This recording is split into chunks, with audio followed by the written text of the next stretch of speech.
So ngayon, gumawa naman tayo ng isang special pasta dish na we normally eat or serve kapag ka may handaan. This is lasagna, but as usual and as promised, I will keep it simple para napakadaling gawin. Okay? So first, kailangan mo ng 1 kilong karne. This is beef, ground beef, that I ordered from Fresh Options. So madaming nagtatanong, kailangan ko bang hugasan yung giniling? The answer is, hindi nyo po yan kailangan hugasan. Dahil kapag hinugasan mo yan, you will wash away the natural flavors of the meat. And also, maglalagay ka ng moisture, so yung iyong niluluto ay magsasabaw. E paano po yan kung may amoy yung karne? Kaya nga, my suggestion is, you get it from a reliable supplier. Okay? So, 1 kilo of beef, and then meron ako ditong bawang sibuyas. Igigisa ko in olive oil. Binuksan ko na yung aking apoy. No? So, unahin ko yung sibuyas. And then I put the garlic. So basically, this is just a meat sauce. Ganun lang kasimple. We are preparing a meat sauce. And of course, pagka nagigisa ka, you season it with salt. I always season it generously with salt at the beginning of the cooking. Kasi katulad ng tinuturo ko lagi sa inyo, you have to season by layers. Sa simula pa lang, nagsisison ka na pa konti-konti so that the finished product will be very tasty. Para sa huli, hindi mo kailangang maglagay ng maraming asin. O, di ba? So, sa simula pa lang, kailangan generously and consistent ka na mag-season. So, I'm just going to sweat this. Hindi ko yan iba-brown kasi magpapait yung aking sauce. And then, ilalagay ko na yung aking giniling. This is lean, mga 80 to 90%. Kailangan may konti ding fats. Kasi pag walang fats, magiging dry naman yung iyong sauce. So, this will be your meat sauce for the lasagna. So, igigisa natin yan, no? Igigisa mo lang yan, hinilaan ko ng konti yung apoy. Of course, when you say lasagna, yung kasi yung pangalan nung pinaka-pasta, the flat pasta. But when you assemble it, you put the pasta, the red sauce, and meron tayong tinatawag ng white sauce, or what we call the bechamel sauce. Yun ang gawin natin dito, no? So, for the bechamel sauce, kailangan ko ng gatas, no? And iluluto ko yung gatas with butter and milk. Kailangan sa stainless steel na lutuan ka magluluto.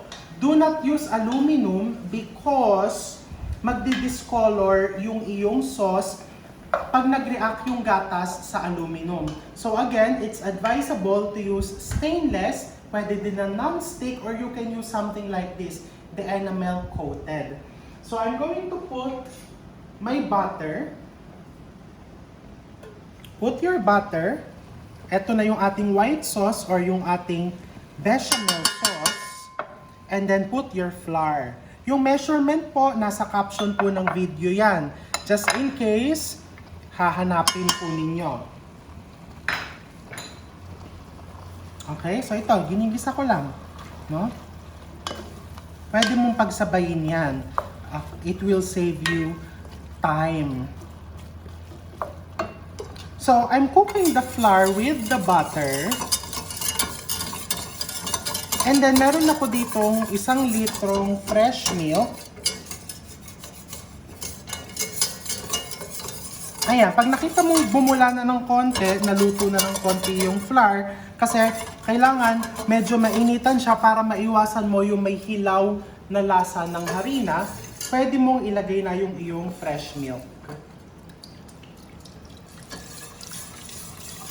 Wire whisk yung gamitin mo because you want to mix it thoroughly, you want the flour and the butter mixture to dissolve completely para walang lumps. So this is what you call the bechamel sauce or your basic white sauce. Pagka nilagyan mo na yan ng cheese, tinatawag na natin yung cheese sauce or mornay. O diba? Ang social pakinggan, mornay. Pero ang bilis lang gawin. I'm just putting processed cheese. Pwede ka maglagay ng cheddar cheese or kahit na anong cheese na gusto mong ilagay. Depende sa flavor na iyong hilig. Okay? So this one, with constant stirring, dahan-dahan ka lang naghahalong ganyan, pakukuluin mo to hanggang lumapot yung iyong sauce. Ganun lang kadali. Kailangan lang nandito ka palagi, bantayan mo para hindi lumapot, hindi mag-lumps yung iyong sauce. Okay? So, kung babalik ka dito, makikita mo na yung iyong beef ay almost cooked na yung giniling mo. Ilalagay mo na yung iba mong ingredients. I have here diced tomatoes. You can also use tomato sauce, but I like using diced tomatoes kasi feel mo talaga yung tomatoes. O, diba? Ganun ang gusto natin, yung feel mo. Diba? Ang tomatoes and ang pagmamahal. So, makikita mo yan, no? Saucy siya, pero may makikita kang chunks. Diba? And then I'm going to put mushrooms, sliced mushrooms, tomato paste. I like this packaging ng tomato paste. This is what I buy, yung nakalagay sa Tetra Pak. Kasi pagka nakalata, medyo nagba-brown. So this is approximately 2 to 3 tablespoons. If you're wondering, bakit may chopped tomatoes na naglalagay pa siya ng tomato paste? This is to support the flavor and the color. And also, to keep the sauce thick. Concentrated kasi yun eh. Ayan, di ba? Para kang nag-exercise dito, pinagsasabay mo silang dalawa ng pagluluto. Okay? And then, I'm going to season this with more salt. I'm using rock salt, black pepper, and you can also put crushed red pepper. This is totally optional. Kung ayaw mo ng may spice, wag mong lagyan. Really up to you. And then I'm going to put fresh oregano from our garden. Pwede ka din maglagay ng basil, pwede ka maglagay ng thyme. Wala po kaming fresh, di gumamit ka ng dried. Remember, pag dried yung nilalagay mo, konti lang ang ilalagay mo. Half the quantity ng iyong fresh. Kasi mas matapang po ang dried herbs. Nagsisimmer na siya, umuusok na, malapit na. And of course, kung nakakapagod po gumawa ng lasagna, or wala po akong lasagna noodles, pwede mong gawing meat sauce lang po, or pwede ding baked macaroni. No? And then as a final touch, I'm going to put grated Parmesan cheese. Ganong kadami yun? Parang half cup lang yun, no? Gusto natin cheesy. So, pwede mo pang dagdagan yan. When I buy grated Parmesan cheese, I make sure that the label says that it's really from Italy. So, this is grated Parmesan. So, lagyan mo. Diba? Kailangan ang buhay cheesy. More Parmesan cheese.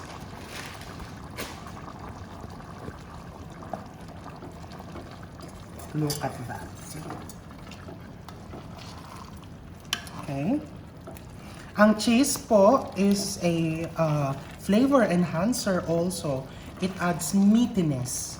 Nandyan yung tinatawag nating umami. Look at your sauce. No? So, ito, papatayin ko na yung apoy because ayaw kong matuyo siya para yung iyong lasagna is meron pa ding sauce sa ilalim at sa gilid at sa gitna, all over. I'm going to switch this off and babalikan ko yung aking cheese sauce. Pansinin mo, lumalapot na siya. And maglalagay tayo ng konting nutmeg.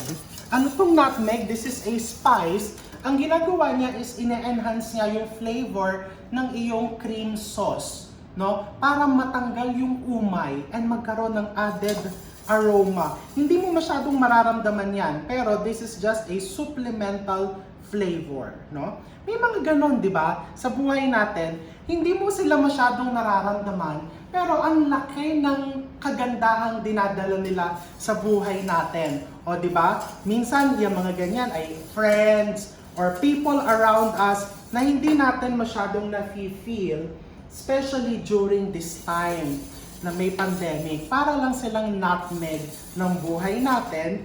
And of course, gawin natin cheesy ang buhay, you put cheese. Ayan. So, ito na yung from bechamel. Pag nilagay mo yung cheese, you now call it Mornay. Okay? So, this is now your Mornay sauce. And then, we keep on cooking it. Pakuluin natin ulit to make sure na talagang stable ang thickness niya. And of course, you can season it with a bit of salt. Not too much because cheese is already salty. So, paggawa na yan dalawang sauce mo, meron ka na ditong red sauce, meat sauce, ang sunod mo nang gagawin ay i-assemble mo na yung iyong lasagna. To save you time, or for example, na-realize mo wala pala akong lasagna noodles, pwede mong itabi muna to sa ref and then you assemble the following day. Walang problema yon. Okay? So, this is our sauce.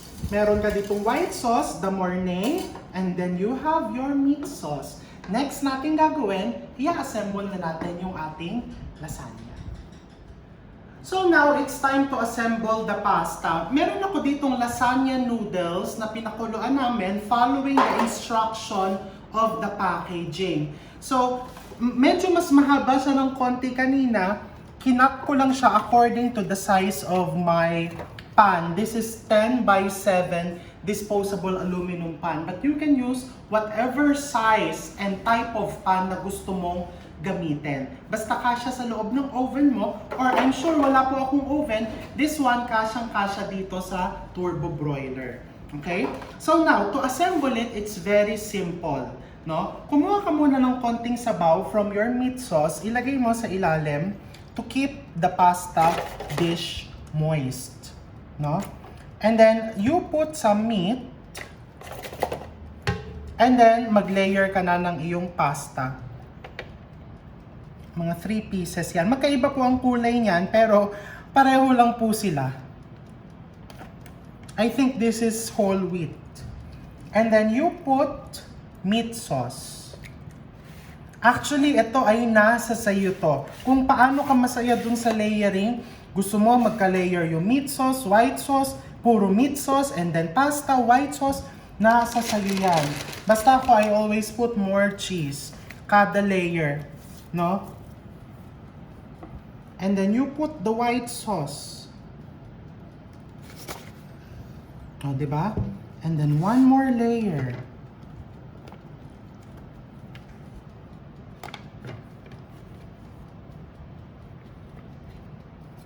Meat sauce.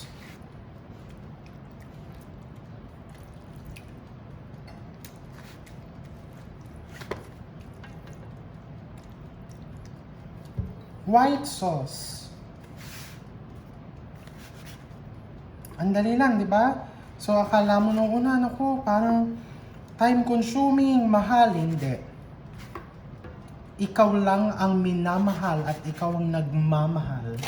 Pero this pasta dish, very affordable and very easy to prepare. Okay? Pasta.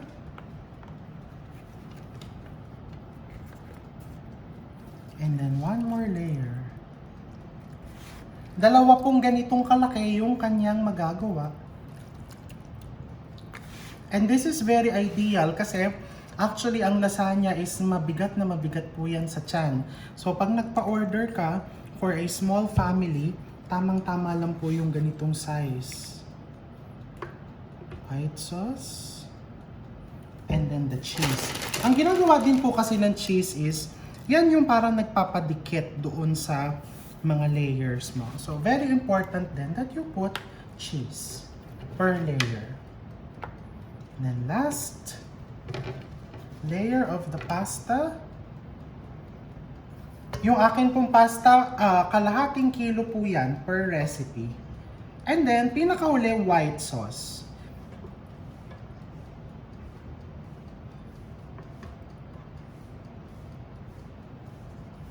Ayan, ganyan lang po kasimple. Gagamitan ko ng aking spatula to make sure na talagang makover ng white sauce or ng mornay yung ibabaw before I put it onto my turbo broiler, no? So para sa mga wala pa pong oven or para sa mga conscious na ang laki-laki ng oven, isang pirasong lasagna lang po ang isasalang, you can always use the turbo broiler. Sinet ko po siya sa 175 degrees and then iseset ko yan ng mga 20 minutes or obserbahan mo lang hanggat makita mo na yung iyong cheese sa ibabaw, the cheese sauce is nag-golden brown na. Lalagay natin. Pinreheat ko na yan. Kaya medyo mainit-init. Yan. So, ang gagawin natin, pabalikan natin yan after 20 to 25 minutes. Okay. So, ayan, naluto na yan. And actually, meron, ayan, tingnan mo ang layers, di ba? Meron akong niluto kanina. Ito yon. So, you will see how nice and moist. Tignan mo yung ilalim. Effective yung ginawa natin kasi ang typical na nirereklamo ng mga tao sa lasagna is dry yung ilalim. So, let's try this.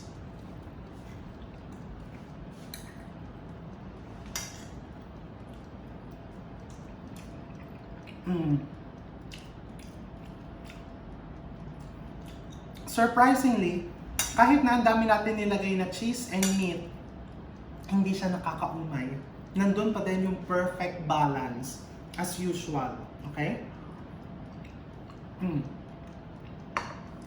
And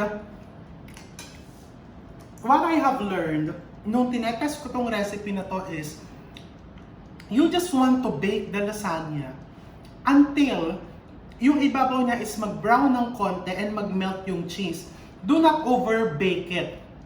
Kasi pag binake mo ng napakatagal yan, mga 30 to 35 minutes na nasa oven or nasa turbo broiler, actually ito 15 minutes lang in a turbo broiler, magda-dry yung loob because the moisture will evaporate. So, gumawa na kayo agad and I look forward to seeing your posts on lasagna.